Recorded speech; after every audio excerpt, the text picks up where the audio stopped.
नमस्कार, मी सुमी. तुम्ही पाहता एलएस मराठी 10च्या बातम्यांमध्ये आपलं स्वागत. पुणे महापालिका निवडणुकीसाठी अजित पवार आणि शरद पवारांच्या राष्ट्रवादीची आघाडीची घोषणा येत्या रविवारी होण्याची शक्यता आहे. दोन्ही पक्षांच्या नेत्यांच्या सातत्याने बैठका झाल्यात. जागा वाटप अंतिम टप्प्यात आलंय. उपमुख्यमंत्री अजित पवार यांनी आपल्या पक्षाच्या प्रमुख पदाधिकाऱ्यांशीही या संदर्भात चर्चा केली आहे. चंद्रपुरात नाराजी नाट्यानंतर भाजपचं डॅमेज कंट्रोल पाहायला मिळतंय. चंद्रपूर महापालिका निवडणूक सुधीर मुनगंटीवार यांच्या नेतृत्वाखाली होणार असून किशोर जोरगेवार यांची पुन्हा निवडणूक प्रमुखपदी नियुक्ती करण्यात आली आहे. तर चैनसुख संचेती यांच्याकडे निवडणूक निरीक्षक पद देण्यात आलंय.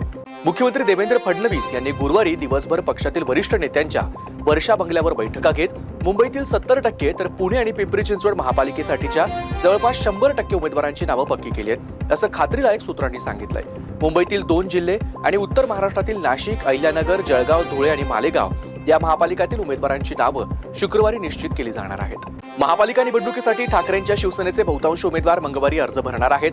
बंडखोरी टाळण्यासाठी अखेरच्या 2 दिवसात अर्ज भरण्याची सूचना पक्षाकडून देण्यात आली आहे. शनिवारी आणि रविवारी मातोश्रीवर उमेदवारांना एबी फॉर्म देण्यात येणार आहे. वर्धा जिल्ह्यातील आर्वी शहरात भाजपचे विधान परिषद आमदार दादाराव केचे यांना 4 महिलांनी घेराव घालत जाब विचारलाय. त्यांच्या दुचाकीची चावी काढून घेत शिवीगाळही केल्याचा आरोप केचे यांनी केलाय. तर दादाराव केचे यांनी निवडणुकीत विरोधी पक्षासाठी काम केल्याचा आरोप या महिलांकडून करण्यात आलाय. या प्रकरणामुळे राजकीय वर्तुळात चर्चांना उधाण आलंय. अमरावतीच्या राष्ट्रवादी काँग्रेस अजित पवार गटाच्या माजी नगरसेविका सपना शैलेंद्र ठाकूर यांनी आपल्या शेकडो कार्यकर्त्यांसह युवा स्वाभिमान पक्षात प्रवेश केलाय. यामुळे अजित पवार गटाला धक्का बसलाय. युवा स्वाभिमान पार्टीच्या वतीनं त्यांचं जंगी स्वागत करण्यात आलं. आमदार बबनराव लोणीकर यांनी खासदार होण्याची इच्छा व्यक्त केली आहे. इथून पुढची विधानसभेची निवडणूक लढणार नसून मी घरात बसू शकत नाही. रोज 1000 लोकांना भेटल्याशिवाय समाधानच होत नाही. त्यामुळे घरात बसण्यापेक्षा एकदा लोकसभेत जाऊ. लोकसभेत गेल्यावरच रिटायरमेंटचं जीवन चांगलं जगता येईल अशी इच्छा आमदार लोणीकर यांनी व्यक्त केली आहे. तसंच मी जिद्दी आहे.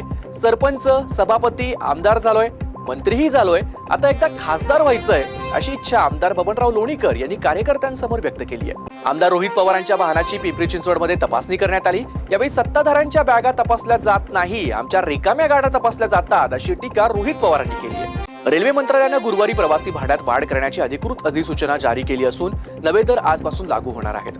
वर्षातील ही दुसरी दरवाढ असून लांब पल्ल्याच्या प्रवासासाठी आता प्रवाशांना 1 ते 2 पैसे प्रति किलोमीटर दरानं अतिरिक्त पैसे मोजावे लागणार आहे. यापूर्वी जुलै महिन्यातही रेल्वे भाड्यात वाढ करण्यात आली होती. विमानतळाकडे ये जा करणाऱ्या प्रवाशांच्या विना अडथळा प्रवासासाठी नवी मुंबई वाहतूक पोलिसांनी विशेष वाहतूक नियंत्रण आराखडा तयार केलाय. आराखड्यानुसार अटल सेतू मार्गे मुंबईहून येणाऱ्या कार, टॅक्सी आणि बसेसना वेस्टर्न इंटरचेंजवरील लूप ए आणि मुख्य प्रवेश मार्ग वापरणं बंधनकारक आहे. या होत्या आताच्या महत्त्वाच्या बातम्या. बघत रहा एलएस मराठी.